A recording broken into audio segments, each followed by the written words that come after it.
Hey,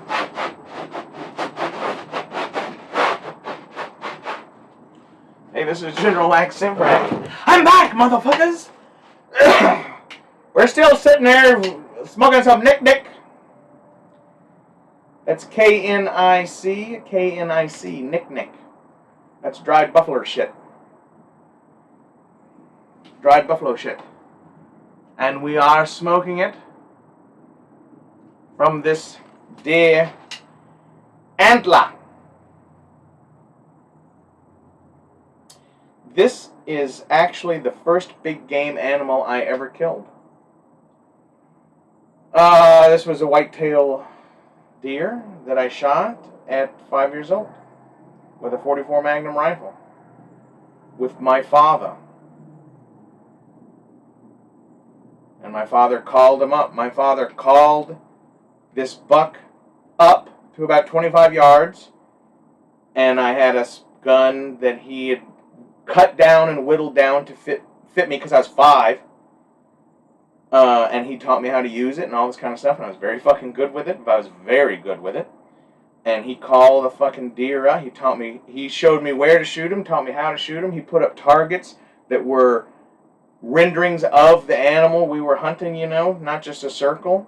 And he showed me where the vitals were, and I had fucking cleaned animals with him before, and he showed me why. And he called that motherfucker up to about 25 yards. And I knew to wait till it stood broadside, and I waited till it took a half a step forward with that side, and I snugged that motherfucking old school Nikon, 1970s Nikon scope. I put them crosshairs right down in this area, and I squeezed the trigger just like my dad taught me. And that white-tailed deer right there, I think he went about 15 yards, and he died. I shot it with a Ruger Deerfield carbine, .44 Magnum. I still have that gun in a safe in a storage unit, but it's all cut down because my dad got it and cut it all down for me. So it's definitely customized. It's custom, for a little kid. But y'all look up at that gun. It's very cool, gas operated. If you know what a 1022 is, which actually that's one's in that corner right there. That's a 1022 with no stock. The Ruger Deerfield carbine is basically the same gun, but it doesn't have a detachable mag. It has a tube magazine, but it works the same. It's like a non-breaching, gas-operated, semi-automatic hunting rifle. It's a semi-automatic hunting rifle that holds 4 rounds in a tube, and it's, a .44 Magnum. So I guess when your senator asks what do you need a semi-automatic for, you can say, well, Lack shot a deer when he was 5 years old with 1 shot. My dad also, it held 4, but I only got 1. Even when we went to the shooting range, I would put one in the tube because the bolt doesn't lock back because it's it's open. It doesn't operate from an open bolt, but it's non-locking. The only lock is when the hammer comes down, and for that second it locks up, and the gas has to be right to shoot the bolt back, if y'all understand. It's a non-locking bolt. I'm trying to say it in lamest terms. Not to be disrespectful, but maybe people out there aren't into it. But yeah, I was just gonna, alright. So if your senator asks, you can tell him, Lack shot a white-tailed deer when he was 5 years old with a Ruger Deerfield carbine, semi-automatic. But yeah, my dad even when we shot, and he said, when I was 4, he started me shooting this 1022, which is exactly the same gun, operationally, and it had the exact same scope on it, right? And out to 100 yards, a 22 and a .44 Magnum out of a rifle is definitely the same trajectory. You do not have to, and shooting over 100 yards is really not necessary anywhere. It's really not necessary anywhere.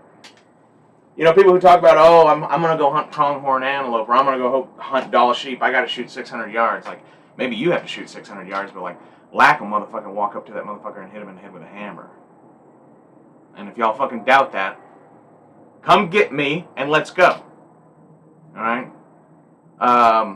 If there's anybody out there that has the cash to if y'all want to do a fucking trip, I will be the fucking guide. Whatever you want to do. You want to go look at fucking tigers in fucking Russia and raft down the fucking Cossack River?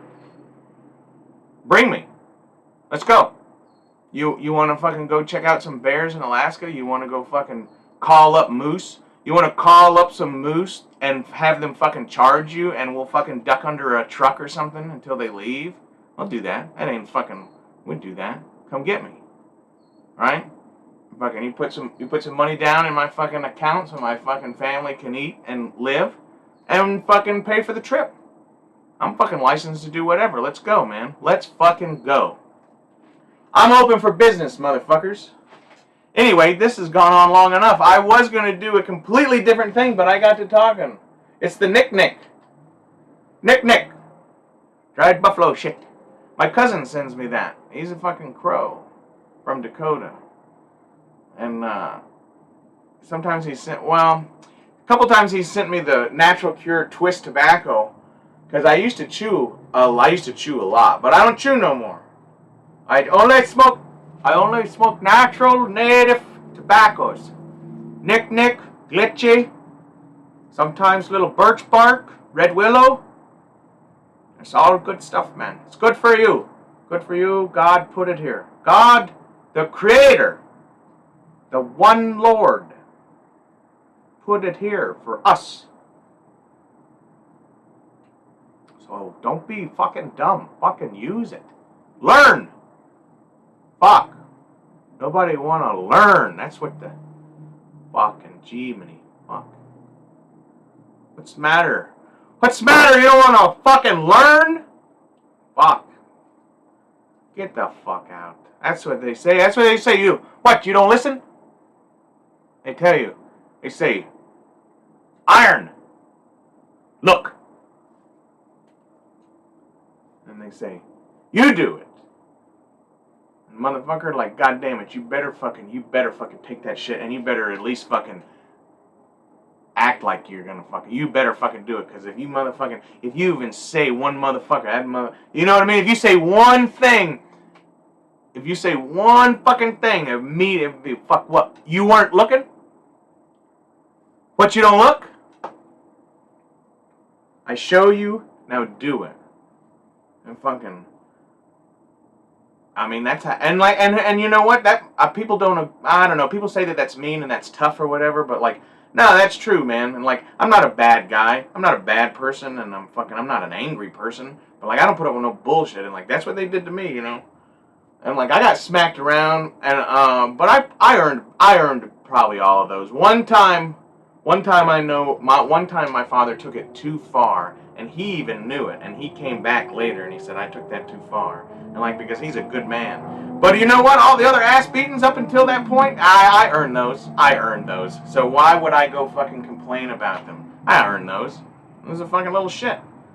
But yeah, man, there's nothing more, but you know what really fucking makes you feel bad on the inside? When like the first time, like your granddad's, look, and then you say, well, okay, now what? And he says, what, you weren't looking?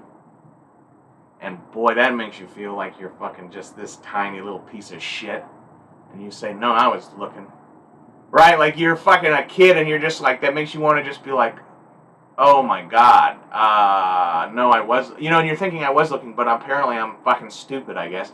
And you're like, no, I was looking. And you just do it as best you can, you know, and like, that's what they want. That's what the old people want. If fucking, hey, I'm gonna let y'all go after this because we're just talking, but it's funny how the old people today always talk about the kids of today and the world's going to shit, and like, what the fuck you old people goddamn doing about it except sitting around on your goddamn asses complaining about it, right? How many fucking 70-year-old people out there remember when you had to cut firewood, you know, and fucking there was no like my dad was born in 1947, and like he was born. My father was born in an abandoned filling station because they were fucking poor and they lived in an abandoned filling station, right? Like they were, I guess today you would call them homeless squatters. Ha! You know?